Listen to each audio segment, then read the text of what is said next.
I was previously thinking that I was going to have a career in supply chain. Ended up securing a full-time role, but just wasn't really happy. That pushed me into, okay, I need to make a change. Went through the full process with Salesforce, Workday, Snowflake. I had an immediate ROI. I couldn't have done it without you.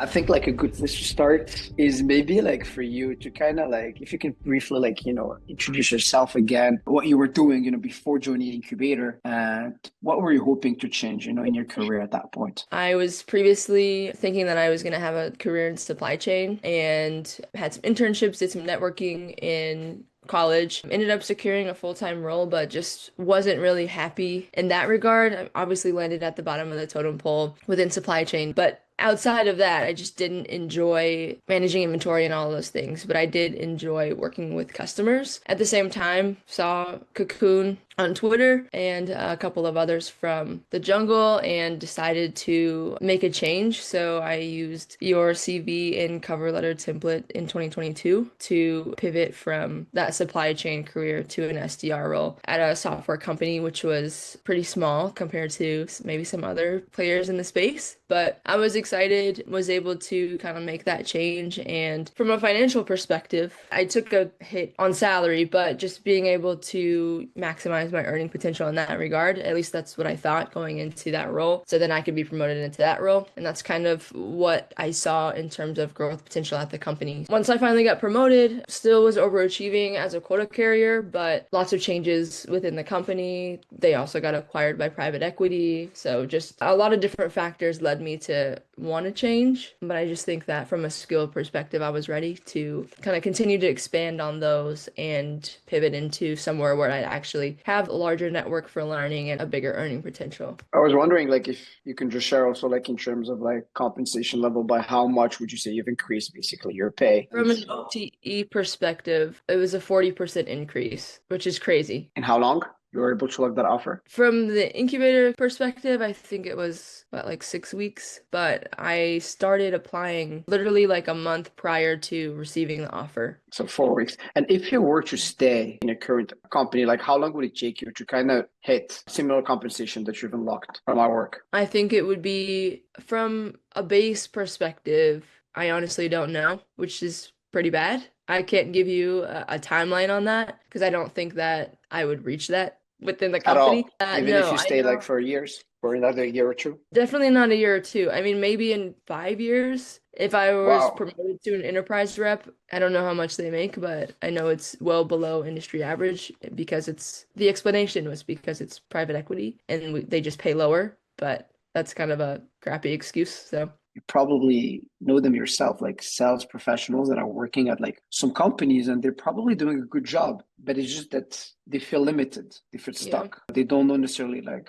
how to get out of it when there's actually like a very easy path. Not Yeah. easy, but there is a clear path to make that happen really fast. What did your job search or interview process look like, before joining the incubator? I was using your resume template from 2022 and I applied for a couple of jobs. I wasn't, I guess, knowledgeable enough to know to only go after top 20% companies. And I think it's good that I didn't with my original resume because it wasn't as good as it is now. I had no idea how to interview as a salesperson because I hadn't interviewed in 3 years, but also I just had never interviewed as a quota carrier or an individual contributor. Me knowing that I don't know what I would say if I even got an interview, that kind of led me to joining the incubator. What would you say like were the biggest challenges or frustrations, that kind of push you to seek help and to pull the trigger essentially on the incubator? Not knowing that I wasn't prepared for an interview, but also not even having the tenure on paper to land an interview. So I quickly realized that I was definitely out of my realm.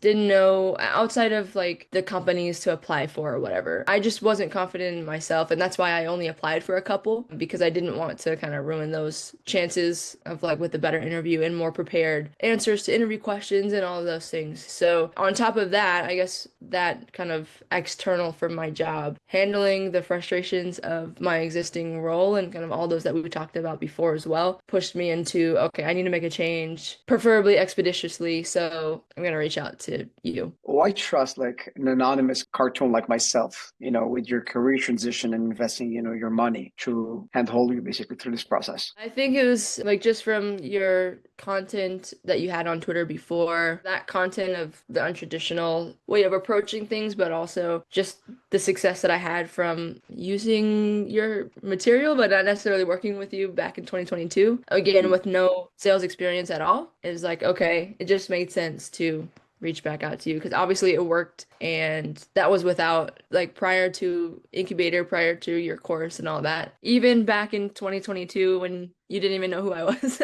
It's been a tremendous help. And even with my last company, even though it was really shitty and all that stuff, I couldn't have done it without you. And then here we are 3 years later, looking forward to chatting with you 3 years from now. But yeah, Hopefully the work that I usually spread across like 10, 12, 13 weeks, like we did it 6, 7. Once inside, kind of the incubator, what changed in your process? How did the structure, frameworks, or maybe even accountability kind of help you move faster or get results, you couldn't before? being able to learn how to interview as a salesperson, understand what's important, not only for the answers that I would be saying, but what's important to the hiring managers, the VPs, the people that I was talking to, treating it similar to kind of a discovery call in a sales cycle rather than the typical like talking about myself, begging them to give me an offer. I think just that material helped me. I will say I prospected to get into the SDR role, and I had like a similar tracking sheet like you, but not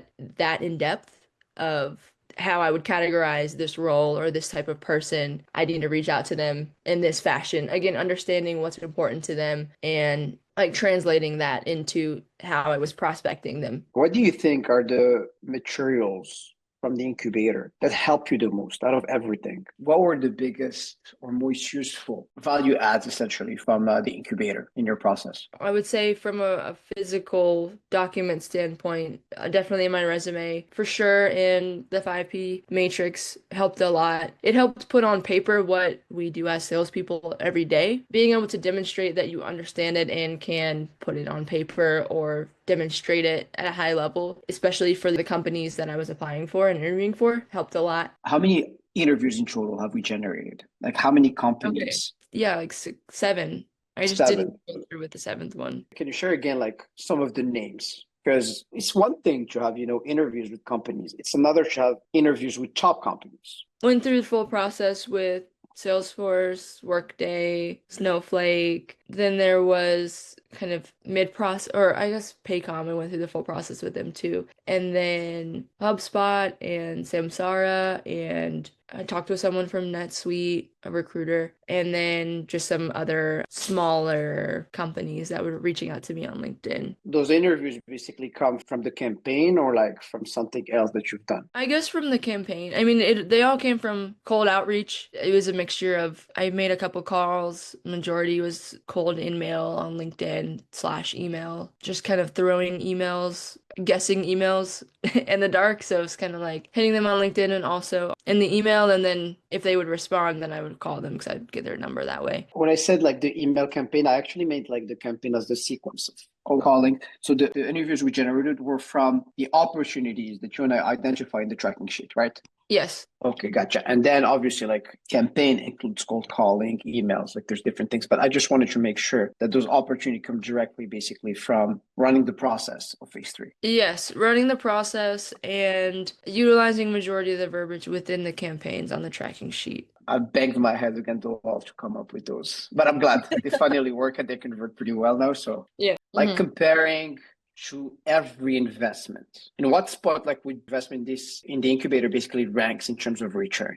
It definitely ranks at the top. I mean, outside of the job offer and the pay increase and all those things, I had an immediate ROI from getting in and seeing the material because, again, maybe this is not relevant to others that have experience, but I didn't have interview experience as a salesperson or as a quota carrier, all these things. So for me, the ROI was immediate because, yes, I had access to you and others within the incubator, but mainly just the materials. I'm talking interview Bible technical, I'd say, at the top, but also the materials that we talked about, excelling and kind of putting me at the top of the list within my interviews as well helped. So outside of the pay, I think it was more so an immediate change, similar to when you buy a car. It's a large investment up front, but you have that immediate ROI of being able to get in your car and go wherever you need to go, outside of maybe the longer ROI of getting in the car and going to a job or something like that. The main thing is you made the investment, now you have the freedom to do whatever you need to do or go wherever you need to go. For someone,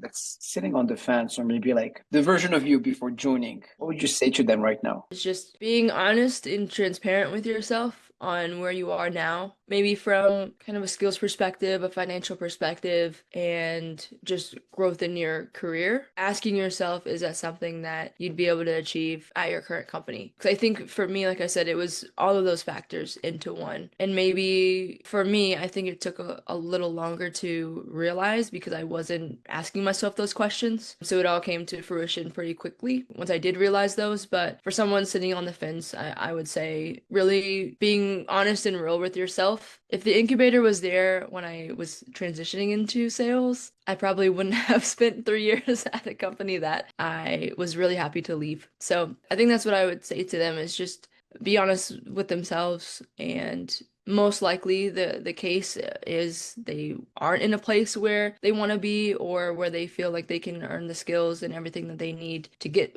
where they want to be, which is why they're looking at the incubator anyway. So I think the interest is there unconsciously. It's just bringing it to light, and then success is kind of around the corner from there. The thing I'm happiest the most about you isn't Snowflake and really cool earning, and we haven't even talked about the RSUs and all that good stuff. Is what I'm most proud of is I know right now you can land any top company on demand for the rest of your life. I know you're super dialed, like similar compensation, if not better than Snowflake. It's going to be hard to beat, but I have full trust basically in your ability to, within 1 or 2 months, upgrade basically the resume, the right way, put together email sequence, run the same scripts, line up interviews, use the interview collaterals to kind of like breeze through them and basically lock an offer. And for me, like no one teaches that. That's a life skill. Like if you hit a rough patch, anything happens in your life, you have it at your disposal. And that's what matters to me the most. I definitely couldn't have done it without you. So I appreciate you. And it was kind of crazy, like utilizing your stuff, transitioning into sales, like using that track that you are trying to get everyone on board with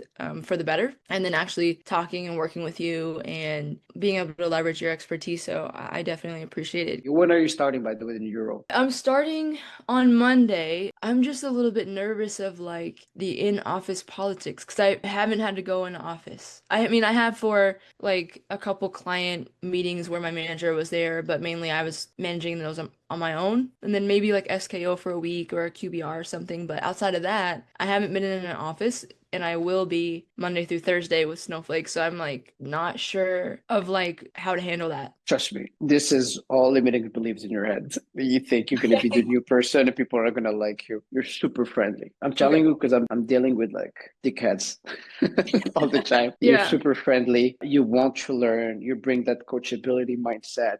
You own your shit. I think if anything, it's only gonna like allow you to just by being yourself, you're gonna basically build a relationship that will help you propel your success from a mentorship perspective, just because you're gonna vibe with people, they're gonna show you things, Mhm. that will allow you to basically move faster. Whether that's email sequences, pitch scripts, and discovery questions. And also it's easier to build a relationship and social capital when you're in person. Yeah. So long story short is it's all in your head. I promise you, people are super cool. Snowflake is notorious for having a fucking great culture. Great cultures mean great people. They don't let in assholes, even Okay. in the recruitment process.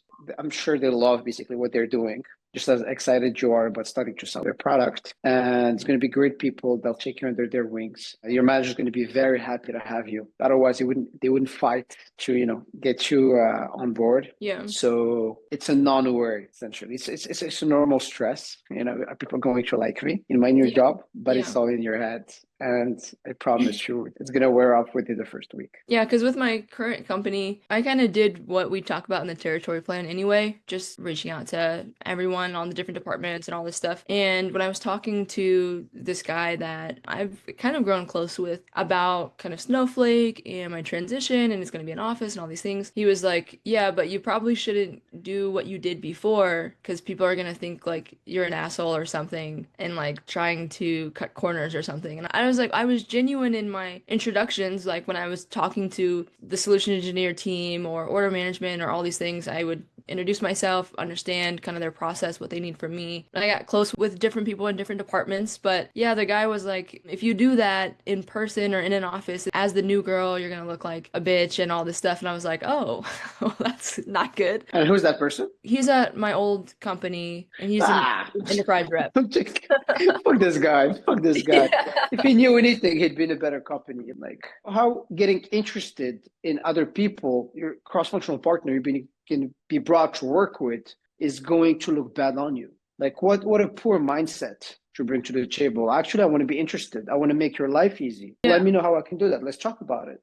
I'm here Yeah. for that. Versus what? Like staying in your corner and just making an assumption. Like, anyways, this guy is at the company for a reason. He's not moving for a reason. He's probably in a similar place where he doesn't like his job as much as you did. And he hasn't done anything meaningful enough in his life for you to take his word for it. So anything else before we wrap it up today? Again, I just want to say thank you. I'm doing what I'm doing for exactly people like yourself. And this is why I love Cocoon and everything that we're building, like inside the incubator. You see everyone like leveling up their lives, their earning potential, they're doing stuff that they're excited about now, Yeah. and they're committed to kind of winning at life. And I love to be around you guys. It's an honor to be part of, all of your journeys. And take care. I'll talk to you soon. Okay, thank you. You Bye. too. Look, here's the thing. Audrey had zero quota carrying experience when we started. No tech sales background, just a willingness to follow the process. So if you're stuck in a low growth role like she was and you want to generate 10 to 15 interviews at review top 20% companies in the next 16 weeks, I work with ambitious professionals to help them do just this. We rebuild your positioning, handle your entire outreach system, and prepare you for every interview round so you can focus on closing offers. We guarantee you land a top company or we'll continue working with you for free until you do. Just click the first link below to see if it's a fit. Or if you want to start with my free 5-step system that breaks down the exact process Audrey used, grab the blueprint at insidethecocoon.com/blueprint, which is also linked in the description below.